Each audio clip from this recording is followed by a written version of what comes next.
अल्लाह के रसूल सल्लल्लाहु अलैहि वसल्लम ने फरमाया, जो इस रमज़ान में अपनी मग़फ़िरत ना करवा सके तो वो महरूम कर दिया गया।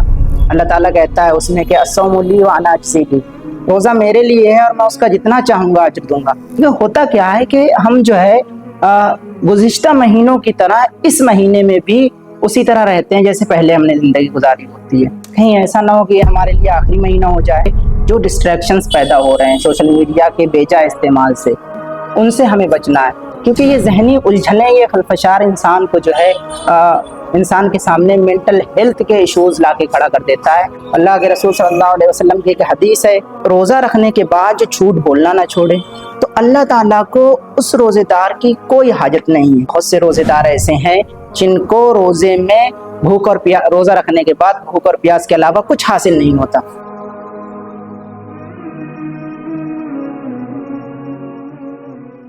अस्सलामु अलैकुम नाज़रीन, आज हम आपके सामने रमज़ान के ताल्लुक़ से कुछ बातें लेकर हाजिर हुए हैं। इंशाअल्लाह उम्मीद करते हैं ये बातें हमारे लिए कारगर और फ़ायदेमंद साबित होंगी। तो सबसे पहले तो यह है कि हम रमज़ान को प्रोडक्टिव कैसे बनाएं, रमज़ान को अपने लिए फ़ायदेमंद कैसे बनाएं, सूदमंद कैसे बनाएं। सूदमंद बनाने के लिए हमें अपने नफ्स का जायज़ा लेना होगा। ये देखना होगा कि हम कितने पानी में खड़े। गुज़िश्ता 11 महीनों में अल्लाह ताला के साथ हमारा रब्त कैसा था, कुरान मजीद के साथ हमारी वाक़फ़ियत कैसी थी, हमारा मिजाज कैसा था, लबो लहजा कैसा था। दोस्तों, सबसे पहले हमें अपना स्पिरिचुअल डेवलपमेंट करना होगा। तो हमें स्पिरिचुअल डेवलपमेंट करने के लिए प्रैक्टिसिंग मुस्लिम बनना होगा। जो भी हम कहते हैं उसको करना है। अपनी रूहानियत को तक़वियत देने के लिए, उसको ग़िज़ा देने के लिए ये सोचना है कि वो कौन से काम हैं जो अल्लाह के रसूल सल्लल्लाहु अलैहि वसल्लम ने बताए हैं, या जो कुरान मजीद ने बताए हैं, वो काम करना है। हदीस है, अल्लाह ताला कहता है उसमें कि अस्सौमु ली व अना अज्ज़ी बिही, रोज़ा मेरे लिए है और मैं उसका जितना चाहूँगा अजर दूंगा। तो इस तरह के थाट्स हमें अपने जहन में पालने हैं कि अल्लाह ताला रोज़े का इतना अजर देगा कि उसने फ़िक्स भी नहीं किया है। तो हम जब ये थाट्स अपने जहन में पालेंगे, जब हमारे जहन में ये थाट्स रन करेंगे, तो हम तेज़ी से रूहानियत की तरफ आएंगे। इसी तरह इस महीने में हमें कुरान से लगाव रखना है, उससे अपना रब्त मजबूत करना है, कुरान की तिलावत करनी है, उसका तर्जुमा पढ़ना है, उसकी तफसीर पढ़नी है। जब ये काम करेंगे तो तेज़ी से हम रूहानियत की तरफ आएंगे। दूसरा पॉइंट है सेल्फ़ डेवलपमेंट।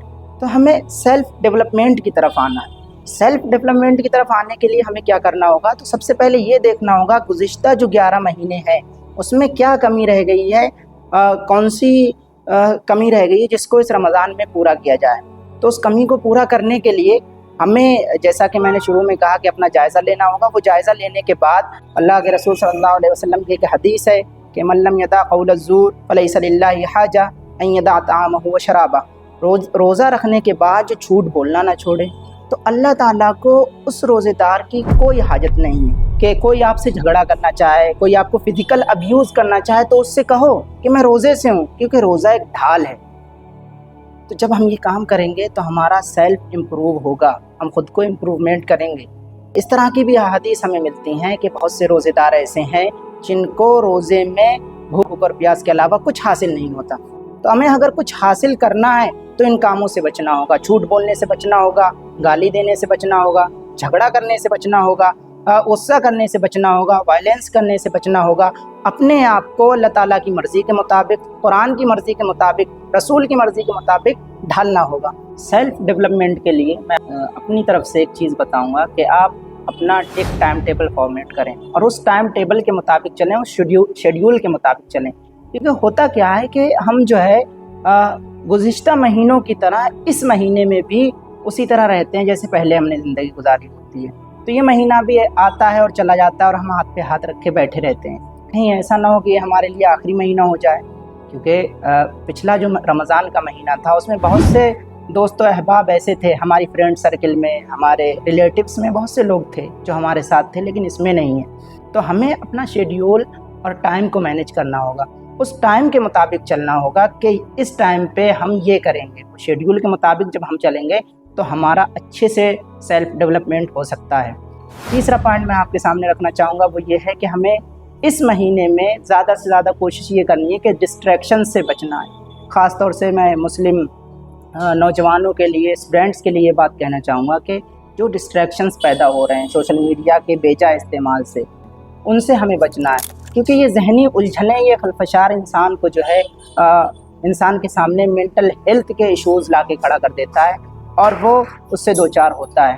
تو پھر ہمارا دل، ہمارا ذہن زنگ سے بھر جاتا ہے، ڈائبٹیز سے بھر جاتا ہے.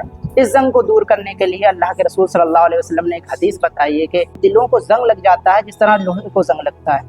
صحابہ کرام نے پوچھا کہ اے اللہ کے رسول، اس بیماری کا علاج کیا ہے؟ تو اللہ کے رسول صلی اللہ علیہ وسلم نے فرمایا کہ موت کو کثرت سے یاد کرنا اور قرآن کی تلاوت کرنا. تو ہم زیادہ سے زیادہ اس مہینے میں قرآن کی تلاوت کریں، اس کو پڑھیں، اس کو سمجھیں اور یکسوئی کے ساتھ، کنسنٹریشن کے ساتھ اللہ تعالیٰ سے دعا کریں، سلیکٹڈ ورڈز کے ساتھ اللہ تعالیٰ سے دعا کریں کہ اے اللہ میرے اندر جو برائی ہے اس برائی کو دور کر دے. ہم جو سوشل میڈیا پہ ادھر ادھر پلیٹ فارمز پہ چکر لگاتے رہتے ہیں اور جو ریل اسکرول کرتے رہتے ہیں، اور جو اسکرولنگ کا ہمارا جو ٹائم ہے اس سے کیا ہوتا ہے، ہماری یکسوئی ختم ہوتی ہے. تو ہم موبائل کو استعمال کریں، اس کا پرپز فل استعمال کریں، بزنس کے لیے استعمال کریں، پڑھائی کے لیے استعمال کریں، خوب استعمال کریں اس کا، لیکن پرپز لیس استعمال نہ کریں.